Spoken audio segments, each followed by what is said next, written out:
Let's stop pretending. The Royal Lodge wasn't some peaceful, ivy-wrapped English dream where royals sipped tea on manicured lawns and posed for postcard-perfect photos.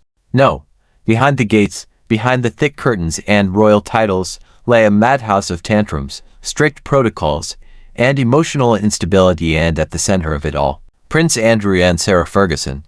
Once draped in the gold-stitched glory of royal privilege, the Duke and Duchess of York ruled over their staff like petty monarchs in a crumbling fiefdom. Former aides have now cracked open the gilded cage, and what we're seeing is bizarre, disturbing, and frankly pathetic. Prince Andrew, the Queen's so-called favorite son, ran the Royal Lodge like a tyrant with a toy chest. And no, that's not a metaphor. It begins with the teddy bears, 72 of them, to be precise, dressed in sailor suits, kilts, uniforms, each one arranged by hand every single day. Staff weren't just required to place the bears. No, there was an exact order, a ritual, a choreography of fluff and fabric. Deviate from the sacred arrangement, you risked being berated. One aide revealed that a laminated diagram was provided, a map of teddy bears.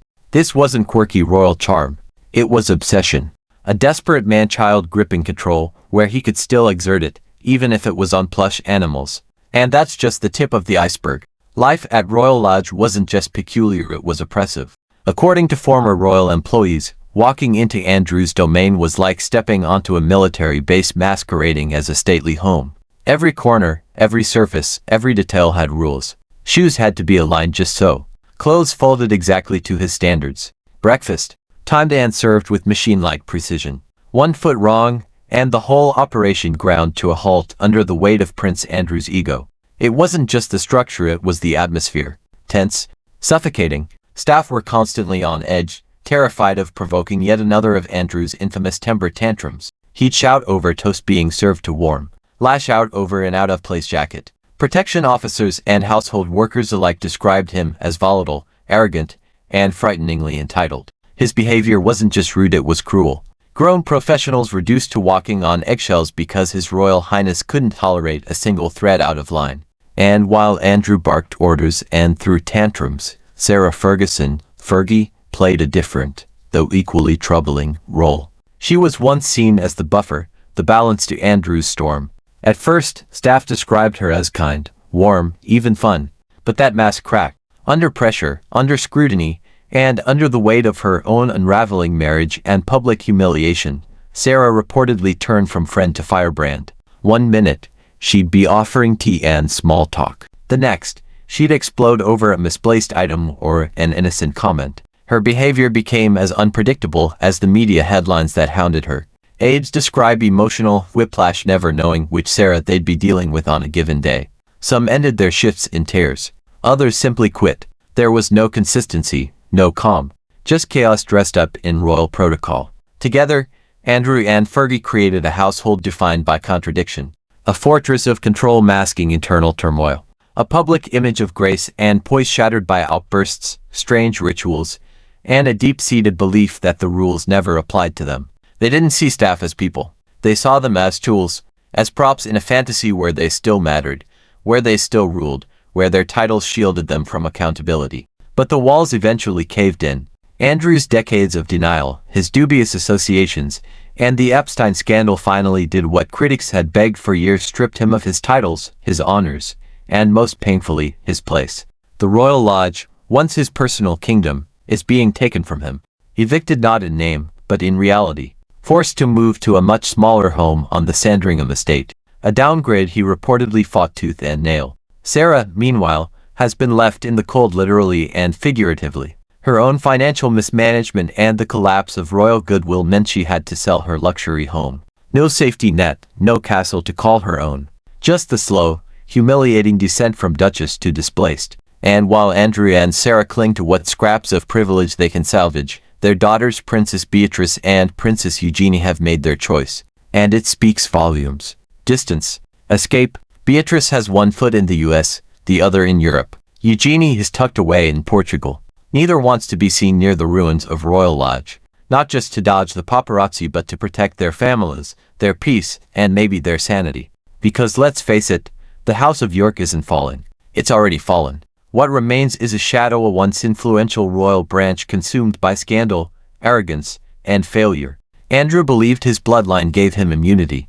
That being the Queen's son meant he was untouchable. But the world changed, the public grew tired, and the palace, for once, listened. Titles gone, uniforms banned, doors shut. Sarah thought charm and pluck could outlast bad headlines and broken marriages. But charisma only goes so far when the receipts are due and the royal bank account dries up. Her outbursts, her unpredictability, her inability to evolve, they all contributed to her own exile. And beneath it all, at the core of this royal unraveling, is a simple truth. Privilege without responsibility is a ticking time bomb. You can wear medals and wave from balconies all you want, but if behind the scenes you're a tyrant with teddy bears and an anger problem, the truth will come out. The staff, once silenced by contracts, by duty, by fear, are no longer keeping secrets. They're telling the world exactly what it was like inside that grand estate. And it wasn't a fairy tale. It was a farce. The teddy bears, the rules, the shouting, the mood swings, it's not just tabloid fodder. It's a symbol of a monarchy struggling to modernize, and of individuals who never learned that power is earned, not inherited. Andrew and Fergie were handed every advantage, every opportunity, and they squandered it all in a haze of self-importance and dysfunction. Now they stand not as royal icons, but as cautionary tales. A duke without a dukedom, a duchess without a home, once photographed in ballrooms and on yachts, now downsizing and dodging headlines. Their daughters, their future, slipping quietly away from the mess their parents made. And maybe that's for the best. Maybe Beatrice and Eugenie will build something better, far from the shadows of entitlement and emotional chaos. Maybe they'll break the cycle. Because one thing is certain, the old ways, the unchecked privilege, the hush-hush culture of royal immunity, it's over. Andrew and Sarah's fall isn't just personal. It's institutional. It's generational. It's a reckoning. The staff saw it coming. The public demanded it. And now, finally, the crown has acted. Too late for some, perhaps, but enough to send a message. No title, no teddy bear, no tantrum will save you when the truth gets out. And the truth, oh, it has gotten out. What's striking isn't just the dysfunction, it's how long it was allowed to fester in silence. For decades, aides shuffled through the royal lodge like ghosts, barely seen, never heard. Their job was to make royalty look seamless. But what they were actually doing was covering for a pair of deeply flawed individuals who had mistaken privilege for purpose. It was their thankless labor that kept the curtains drawn tight on the chaos inside. Think about it. When the world saw Prince Andrew, they saw medals he didn't earn on merit. They saw parades, ceremonies, handshakes with world leaders. What they didn't see was the man screaming at staff because his socks weren't folded at a 90-degree angle. They didn't see the laminated guide for teddy bear positioning. They didn't hear the yelling echoing through marble corridors because someone dared to cook eggs slightly off from his morning preference. They didn't see a grown man, the Queen's son, so obsessed with control that he micromanaged the layout of breakfast trays with the precision of a military operation. But now, we see it. We can't unsee it, because the illusion is gone. What was once whispered about in staff quarters is now shouted in documentaries, exposes, and leaked interviews. And with every new revelation, the public's patience with the royals thins. Because this isn't harmless eccentricity. This is a culture of entitlement so deeply entrenched it became toxic, not just to the staff but to the institution itself. And where was Sarah in all this? She wasn't just a bystander. Let's not give her a pass. For all the sympathy she's tried to reclaim, the truth is she was part of the rot. She embraced the perks, reveled in the public adoration when it suited her, and played the victim card when things spiraled out of control. Her moods were infamous. One aide said working for her was like navigating a minefield in heels. One day she was your best friend, the next she'd explode over nothing. That volatility wasn't just stress, it was a pattern. Sarah loved to be seen as the people's duchess, the anti-Diana, the fun one. But being fun isn't the same as being good. Charm doesn't erase cruelty. A joke at a charity gala doesn't wipe away the tears of the staff crying behind closed doors. And when the palace stopped shielding her, when the scandals piled too high, she was left with nothing but fading memories of relevance and a long list of burned bridges. And now it's a story of slow, painful descent. Andrew, stripped of his military titles, can't even wear the uniform he used to flaunt. The Queen is gone, his last real protector, and with her, the last thread of legitimacy he held. King Charles, ever the pragmatist, didn't hesitate. He cut Andrew off financially, revoked his lease, and made it clear, the old way of doing things is done. Andrew isn't welcome at the inner circle anymore. No more front row balcony appearances. No more full-time protection on the taxpayer's dime.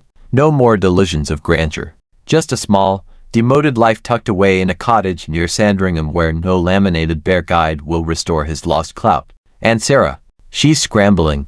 Reports of her selling off her properties to cover expenses, taking speaking gigs, hustling for relevance on daytime TV and podcasts. It's a long fall from the days of tiaras and state dinners. And there's something deeply poetic and tragic about it all. Because neither of them ever thought this day would come. They truly believed they were immune. That no matter what scandals surfaced, what staff walked out, what horrors leaked from their private life, they'd always have a crown to hide behind. But the world changed. And it changed fast. Royalty isn't sacred anymore. In the age of whistleblowers, documentaries, and relentless digital transparency, no one escapes scrutiny. Andrew thought he could dodge accountability with pomp and press statements. Sarah thought she could spin her way through every disaster with a smile and a headline. But neither could outrun the truth. And their children, Beatrice and Eugenie, caught in the fallout. You can feel the exhaustion in their silence.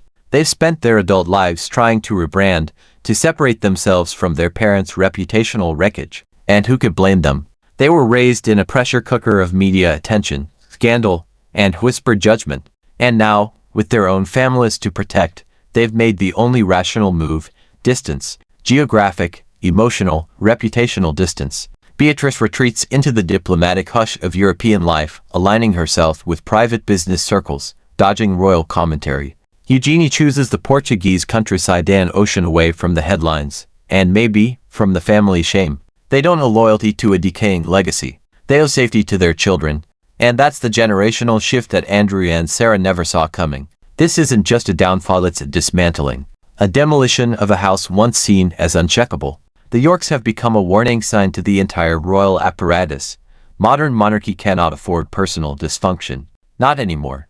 Not in the era of transparency, accountability, and social media. For years, the palace brushed it off. Oh, that's just Andrew. Sarah's always been a bit dramatic. But what they were really doing was enabling.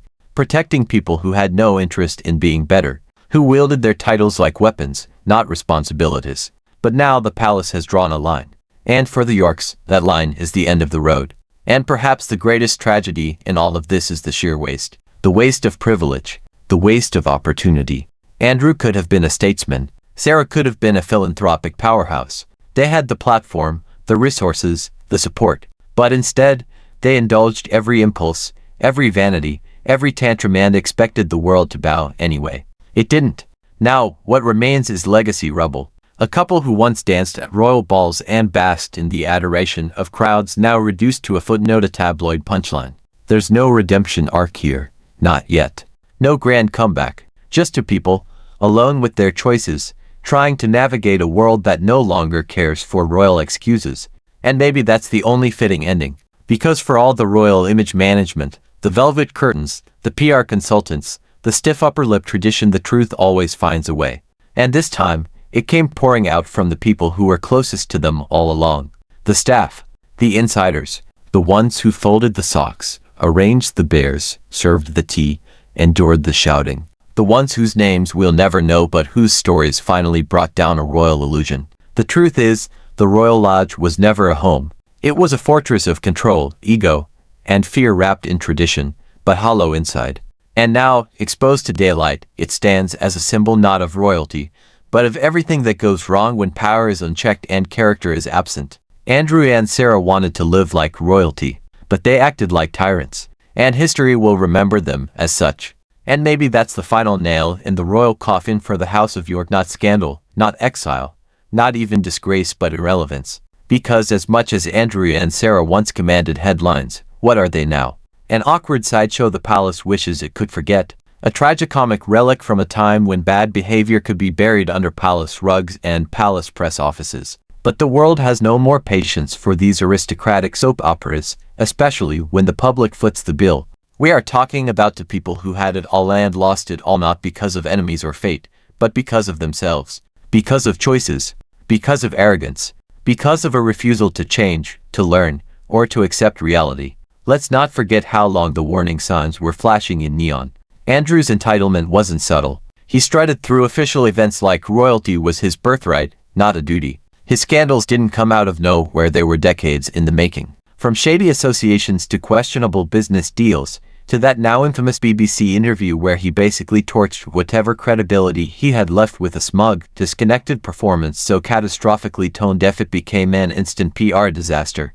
It was there we saw the full scale of the problem, a man completely unmoored from reality. When he claimed he couldn't sweat, as a defense against a deeply serious accusation, it wasn't just absurd, it was insulting. A royal who thought charm could outwit facts, who thought royal blood could erase the stench of scandal. And Sarah, she was no stranger to chaos either. Financial fiascos, tabloid flings, that humiliating sting operation where she was caught offering access to Andrew in exchange for cash on tape. No, she didn't fade quietly into royal obscurity. She clung to the spotlight like a lifeline, even when it burned her fingers every time. And yet, even after all this, they still believed they deserved a royal lifestyle.